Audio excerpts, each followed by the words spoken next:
Yo, what is good, YouTube? Welcome back to another JC2K video. In today's video, well, I have a 4-game win streak right now, and this will be 5 if I can beat this team with D-Rob, LaMelo, and Giannis Antetokounmpo. The 3 that I've been running this week is Dr. J, Paulo Banchero, and Victor Wembanyama.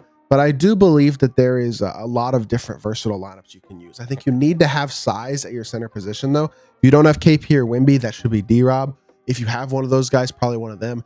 And then you need still a pretty good amount of size at your 2 as well, plus a guy you feel confident as like your primary ball handler. So that's why I have Paulo at the 4, I guess at the 2 in this lineup.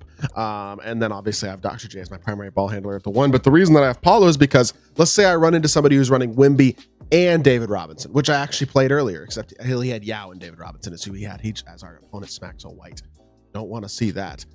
We have to win this game for our 5-game win streak, so we do not want to be giving up whites and stuff. But oh, that's a wide open 3 for Paulo. Paulo, please knock it down. Okay, bad start to this game. Send a couple wide open shots.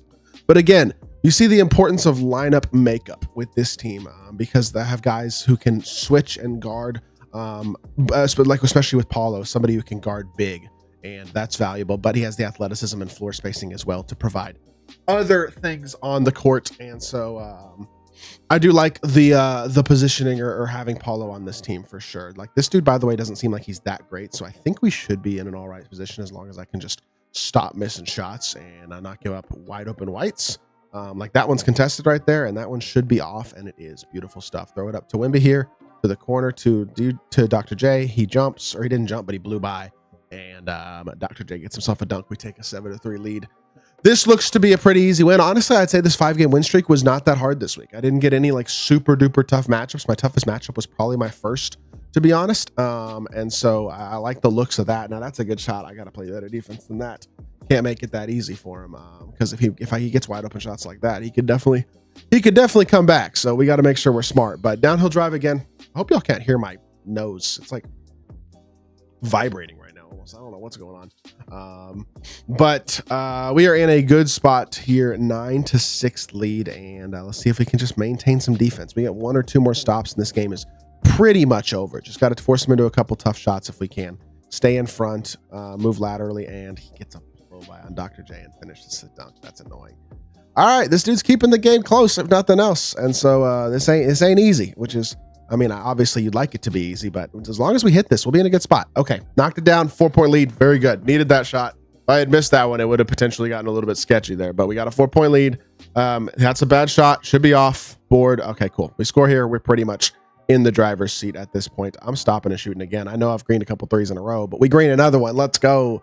Good shot. We're 3 of 4 from the 3-point line, 6 of 7 from the field, 15-8 lead. And now I feel pretty safe. Still don't want to give up wide open shots, but 7-point lead when needing only 6 more points to win the game. It feels like a much safer spot to be. Would rather give up a 2 than a 3 here. Exactly. I'm going to jump at the 3-pointer. We're not giving that up. And we get a dunk and a windmill transition slam for Dr. J. 9-point lead. And it looks as though we are going to secure our 5-game win streak on the first try. Again, even if you're not the best MyTEAM player in the world, I would recommend giving this a try, because I don't think it's that hard to win 5 games in a row. It's pretty often that you'll get 3 or 4 of the 5 games are against pretty easy matchups. And so with that being the case, it's really, I don't think is that hard to complete this win streak. I mean, maybe if you're not the best player, it's going to be tougher, no doubt. I get that. But I think some people might not be giving themselves enough credit sometimes, not even trying to get this stuff done because it's tough. Or obviously if you go on like Twitter and Discord and stuff like that and get connected with people in the community, you can always try to find people to run with as well, so that you can build like a cohesive triple threat lineup with like a co-op team, I guess. And so there are different ways to get this done, but I definitely recommend getting it done because, again, you get a free Galaxy Opal Hidden Gem, which I'm going to be opening in this video, or you can get a bunch of deluxe badge packs like I made my video on earlier today, which is another alternate way to make a ton of MT instead of just getting the Galaxy Opal. And if as long as this dunk goes in, which it does, we're going to win the game. Let's go. Took me about 4 minutes and we get this game completed. Big W. I will take that every single day of the week, and we get ourselves an easy win, and a very efficient one at that. Only missed 2 shots. So really, really nice there. And now we're going to get off. We're going to go open up our Opal Hidden Gem. Crossing my fingers for some of the better cards that are left in the Opals. Guys like Carmelo Anthony, Kevin Durant, Dan Issel, Andre Kirilenko, There's several other good ones as well that would be nice to get, but there you go. As you see, 5-game win streak right there has been completed, so I can step off the spot and we can go open up this Opal hidden gem. Let's get back into the main menu and let's see. We get a bunch of Winter Snowball event cards. I don't care about that. What I care about is what should be, I would think, in my unopened packs, I guess, which is that Dark Matter Snowman. At least that's where it should be, I would think. I'm not 100% certain, but let's see. Pack market, unopened packs, perfect. We got the Dark Matter Snowman. Got a bunch of other random stuff as well, but most importantly is that Dark Matter Snowman. We get a Amethyst Leandro Barbosa. Okay, whatever. All right, let's get into the exchange and let's rip open this Galaxy Opal hidden gem. Let's see if we can get ourselves a good card here. Obviously, like I said, and I made a whole video on it earlier, if you want to go check that out, on how to make MT with that Dark Matter Snowman. That's another option, but I know y'all want to see the Opal hidden gem, so that's what we're going to open up here in this video. Looking at the Opal hidden gems left, a lot of bad ones, no doubt, but also some really good ones. Nate Thurman's a beast. George Mikan's good, and I think he'll be power forward eligible once he comes out, which will make him great. Grant Hill, really good. Oscar Robertson's a good point guard. James Worthy's solid. Dominique's a stud. T-Mac's good. Dave Cowens is a beast. Kareem would be a monster. KD is a beast. Amari's good. Carmelo's really good. AK's really good. Dan Issel's a monster. Anthony Davis, LaMarcus Aldridge, Wilt Chamberlain, all would be really, really good as well. Bernard King's absolutely elite.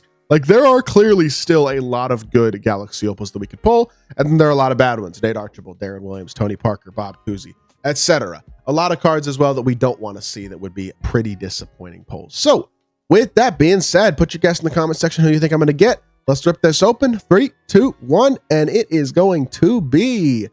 Just don't say point guard, please, 2K, because that will mean for sure that it's not good. Western Conference, 97 ball handle. I got a point guard. I should probably got a Tony Parker.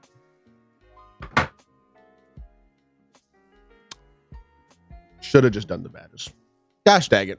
Tony Parker sucks. This card's trash. Like, really bad. I've seen people get him from King of the Court this year. He is terrible. This is the only time I will ever use Tony Parker, is just to demonstrate these terrible animations real quickly. First of all, his jumper is garbage. It's not a good jumper. It's not fast. It's not elite. I mean, it's greenable, but it is not fast. He is not getting it off at a high level. This card is a disaster, in all honesty. His escape is okay, but not great. His behind the back's fine, but like, it's not good. And honestly, again, like, this card just, he doesn't move great. He's a tiny point guard who can't dunk. His jumper's not good. What does he do well, at all honesty? That is one of the worst opals that I could have pulled. Terrible. All right, well, that was disappointing. I guess it is what it is, but that's a real shame. I'm not gonna lie. That is a real freaking shame. I was really hoping we were going to get something decent out of that, but wasn't to be. Oh well. Hope y'all did enjoy the video. If you did, make sure you hit that like button, leave a comment, and subscribe. I'll be back with more 2K content very, very soon, and I appreciate y'all. Peace.